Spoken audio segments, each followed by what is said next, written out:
सभी भाइयों को गुड मॉर्निंग। आज हम पढ़ने जा रहे सामान्य विज्ञान पर आधारित प्रश्न और उत्तर धुआंधार सीरीज फर्स्ट।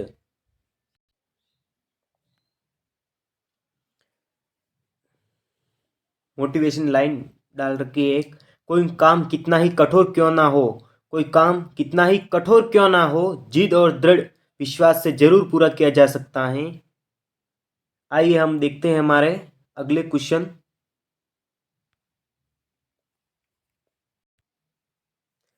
प्रश्न फर्स्ट, परमाणु बम किस सिद्धांत पर आधारित है? ए रासायनिक अभिक्रिया, बी नाभिकीय संलयन पर, सी परमाणु की आपस टक्कर पर और डी नाभिकीय विखंडन। परमाणु बल है जो नाभिकीय विखंडन पर आधारित है। नाभिकीय संलयन है वो हाइड्रोजन बल है। नाभिकीय संलयन है वो हाइड्रोजन हाइड्रोजन बल। नाभिकीय संलयन क्रिया वो हाइड्रोजन बल में होती है।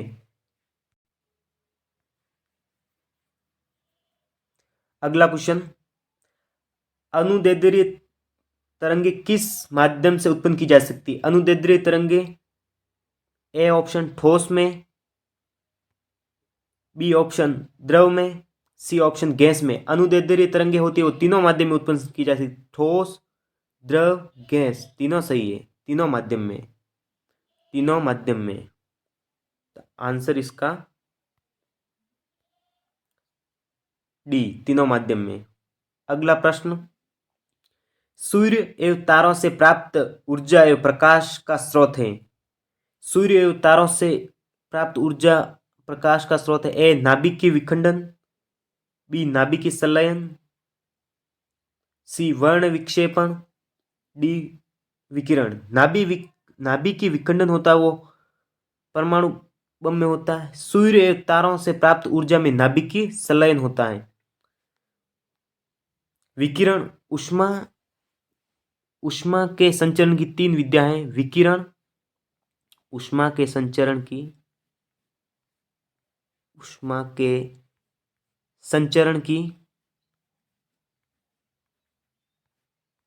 संचरण की विधियां। ऊष्मा के संचरण की तीन विधियां हैं, चालन, विकिरण और संवहन। तीन विधियां हैं इसमें। सूर्य तारों से प्राप्त ऊर्जा एवं प्रकाश स्रोत, इसका उत्तर होगा नाभिकीय संलयन। अगला प्रश्न, सूर्य बना होता है मुख्यतः दो परमाणु से मिलकर बनता है, हाइड्रोजन से और हीलियम से। इसका उत्तर होगा डी, अ एवं ब दोनों। अगला प्रश्न, ऊष्मा का एसआई मात्रक होता है, ऊष्मा का एसआई में मात्रक होता है जूल। वॉट होता है शक्ति का सेल्सियस और फ़ारेनहाइट होता है ताप का। अगला प्रश्न, ताप का एसआई मात्रक होता है केल्विन। एम्पीयर होता है विद्युत धारा का, एम्पीयर होता है विद्युत धारा का, विद्युत धारा।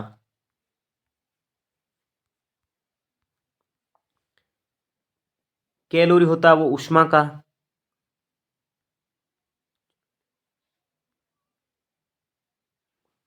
और कैंडिला होता है वो ज्योति तीव्रता, ज्योति तीव्रता।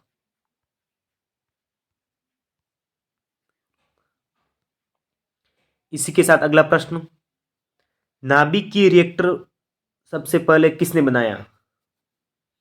ए option Rutherford, B option Henri Becquerel, C option Fermi, D option ऑटोबॉम। फर्स्ट देखते हैं रदरफोर्ड।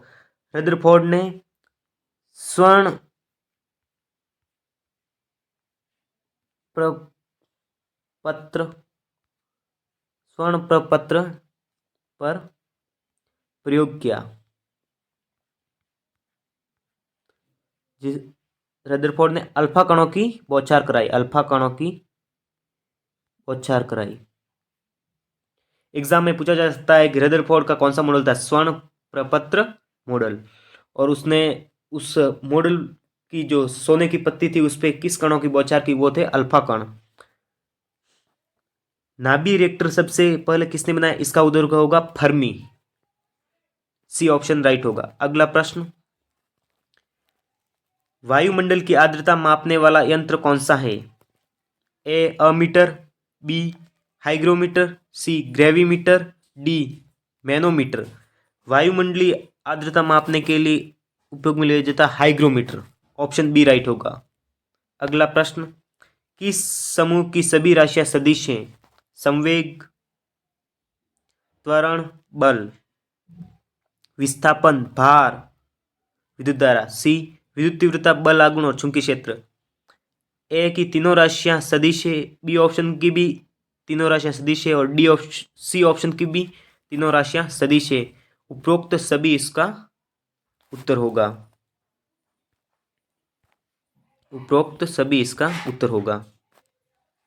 अगला प्रश्न, किस समूह की सभी राशियां अदिश हैं, समूह ए समय, चाल, द्रव्यमान, बी ताप, दाब, ऊर्जा, सी आयतन, घनत्व, कार्य, डी उपरोक्त सभी। समय, चाल, द्रव्यमान ये भी अदिश है, ताप, दाब, ऊर्जा ये भी अदिश होती हैं, और आयतन, घनत्व, कार्य ये भी अदिश होती हैं, यानी कि इसका उत्तर हो जाएगा ऑप्शन डी, उपरोक्त सभी।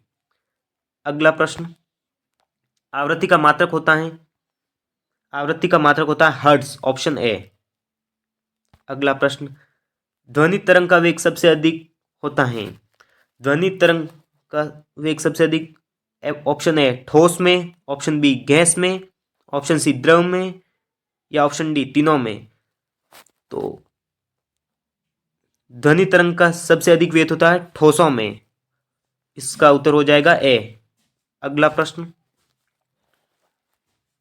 पराश्रव्य तरंगे वे तरंगे हैं जिनकी आवृत्ति परिसर, ऑप्शन ए 20 हर्ट्ज से कम, ऑप्शन बी 20 हर्ट्ज से 20,000 हर्ट्ज के बीच, ऑप्शन सी 20,000 हर्ट्ज से अधिक, ऑप्शन डी उपरोक्त में से कोई नहीं। ऑप्शन ए देखते हैं, 20 हर्ट्ज से कम, 20 हर्ट्ज से कम ध्वनि को हम कहते हैं अपश्रव्य, अपश्रव्य, अपश्रव्य। 20 हर्ट्ज से कम ध्वनि को हम सुन नहीं सकते, इसे अपश्रव्य कहते हैं। ऑप्शन बी 20 हर्ट्ज से 20,000 हर्ट्ज तक, इसे श्रव्य ध्वनि कहते हैं, श्रव्य ध्वनि, श्रव्य ध्वनि, इसे हम सुन सकते हैं। ऑप्शन सी 20,000 से अधिक ध्वनि, ये पराश्रव्य ध्वनि होती है, 20,000 से अधिक। इस ध्वनि का उपयोग किया जाता है राडारों में,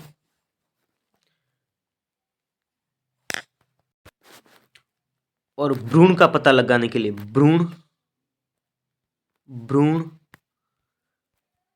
की जांच, इसका उपयोग पराश्रव्य ध्वनि में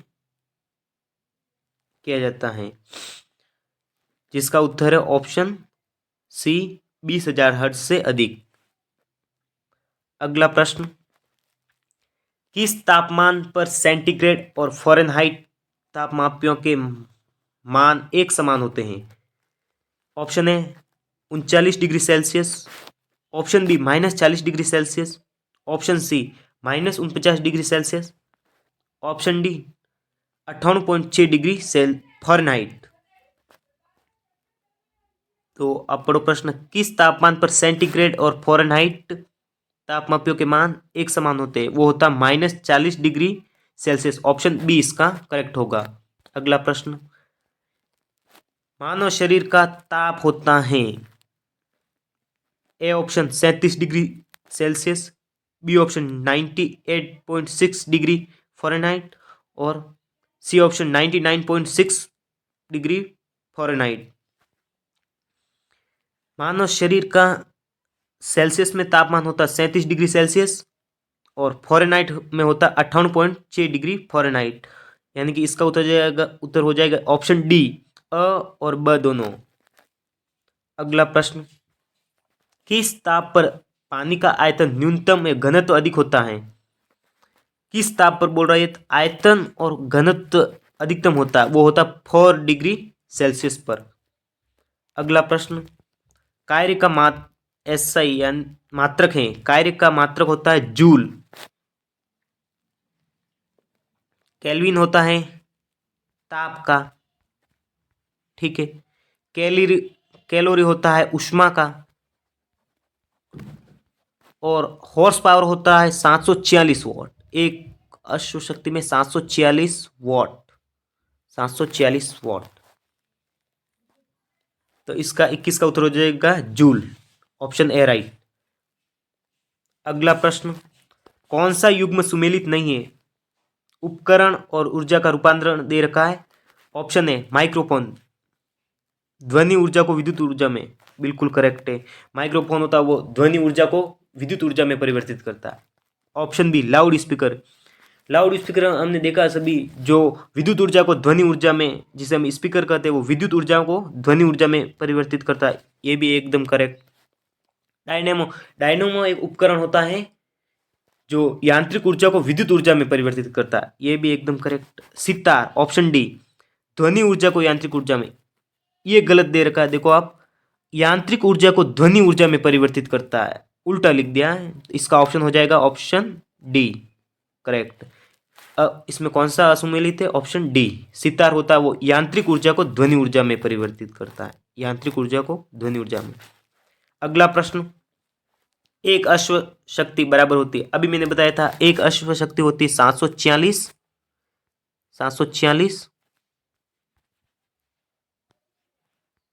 746 वॉट।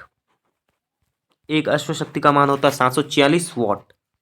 इसका ऑप्शन हो जाएगा बी, एक अश्व तो मान होता 746 वॉट।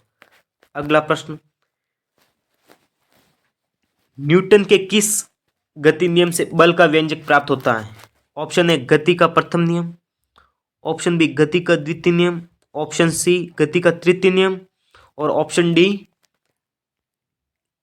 किसी से भी नहीं। तो इसका ऑप्शन हो जाएगा ऑप्शन बी, गति के द्वितीय नियम से, जिसका फॉर्मूला होता है F बराबर ma। इसे संवेग संरक्षण का नियम कहते हैं। संवेग, आप लिख सकते हो संवेग संरक्षण नियम, संवेग संरक्षण का नियम। गति का प्रथम नियम, गति का प्रथम नियम जड़त्व का नियम, जड़त्व का नियम, जड़त्व का नियम, जड़त्व का नियम। फिर दे रहा गति का तृतीय नियम, क्रिया प्रतिक्रिया का नियम, क्रिया, एक बार मैं मिटा देता हूं,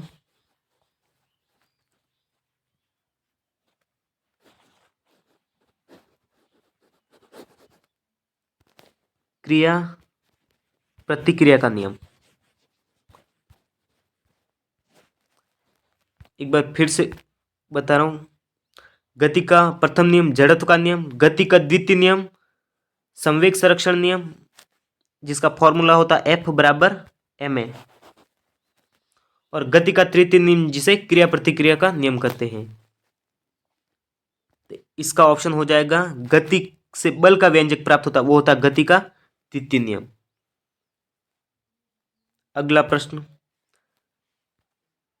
पृथ्वी की सतह से ऊपर जाने पर दाब, यदि हम पृथ्वी की सतह से ऊपर जाएंगे तो दाब घटता है, ऑप्शन ए। अगला प्रश्न, प्रेशर कुकर में खाना जल्दी पकता है क्यों? ऑप्शन ए, प्रेशर कुकर के अंदर दाब बढ़ने से पानी का क्वथनांक बढ़ जाता है, ऑप्शन बी, प्रेशर कुकर के अंदर दाब में कमी से पानी का क्वथनांक बढ़ जाता है, ऑप्शन सी, प्रेशर कुकर का आकार ऐसा होता है जिससे खाना जल्दी पकता है, ऑप्शन डी उपरोक्त में से कोई नहीं। हम ऑप्शन ए देखते हैं, प्रेशर कुकर के अंदर दाब बढ़ने से पानी का क्वथनांक बढ़ जाता है, ऑप्शन ए इसका करेक्ट आंसर होगा। अगला प्रश्न, पृथ्वी के तल का पलायन वेग। ऑप्शन ए 9.8 मीटर प्रति second square. Option B 6.4 into 10⁶ metre. Option C 11.2 kilometre प्रति सेकेंड और ऑप्शन डी 12.4 किलोमीटर प्रति सेकेंड। हम जानते हैं यदि हम पृथ्वी से कोई वस्तु फेंकते हैं तो वो 11.2 किलोमीटर प्रति सेकेंड से फेंकेंगे तो वो पृथ्वी पर वापस नहीं आएगी। इसका उत्तर हो जाएगा ऑप्शन सी 11.2 किलोमीटर प्रति सेकेंड। पृथ्वी का पलायन वेग होता है ऑप्शन सी 11.2 किलोमीटर प्रति सेकेंड। अगला प्रश्न, पानी की बूंदों के गोल होने का कारण। ऑप्शन ए प्लवन, ऑप्शन बी पृष्ठ तनाव, ऑप्शन सी केशिकत्व और ऑप्शन डी उत्क्षेप। तो पानी की बूंदों का गोल आकार, पानी की बूंद का गोल आकार, ये होता ऑप्शन बी पृष्ठ तनाव के कारण। पानी की बूंद गोल आकार किस कारण होता है? पृष्ठ तनाव के कारण। इसका उत्तर हो जाएगा ऑप्शन बी। और इसमें केशिकत्व आप जानते हो तो केशिकत्व जो दिया सलाई होती है, जो हम लाइट नहीं होती उस समय हम जलाते हैं, उसमें जो तेल होता है ना वो केशिकत्व के कारण वो चढ़ता है, जिसे केशिकत्व का सिद्धांत कहा जाता है। इसी के साथ ये एग्जाम में पूछा जा सकता है केशिकत्व के सिद्धांत का एक उदाहरण, जिसे दिया सलाई कहा जाता है। दिया सलाई, दिया सलाई एग्जाम में पूछा गया दिया सलाई किस सिद्धांत पर कार्य करती है? उसका उत्तर हो जाएगा सी केशिकत्व सिद्धांत। आप इसकी शॉट ले सकते हो, मैं मिटा देता हूं थोड़ा थोड़ा।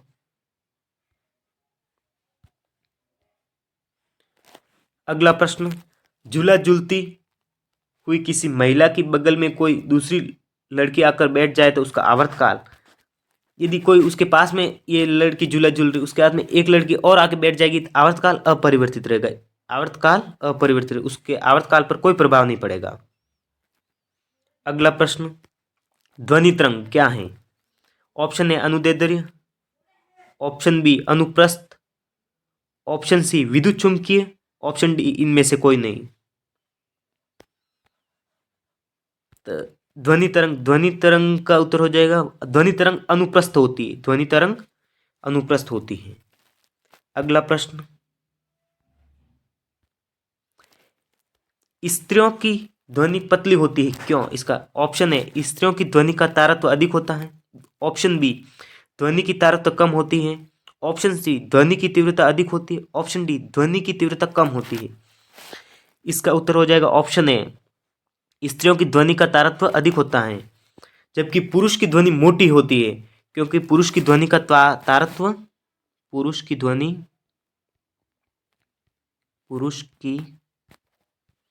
ध्वनि मोटी होती है, ध्वनि मोटी,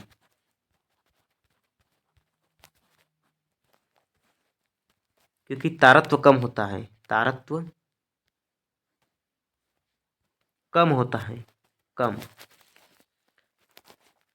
इसी के साथ अगला प्रश्न, स्पष्ट प्रतिध्वनि सुनने के लिए श्रोता एवं परावर्तक के बीच की दूरी होनी चाहिए। Option A 25 metre, option B 17 metre, option C 12 metre, option D 9 metre.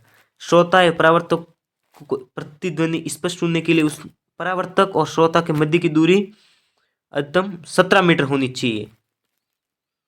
अगला प्रश्न, भाई आज के प्रश्न यही समाप्त हो गए।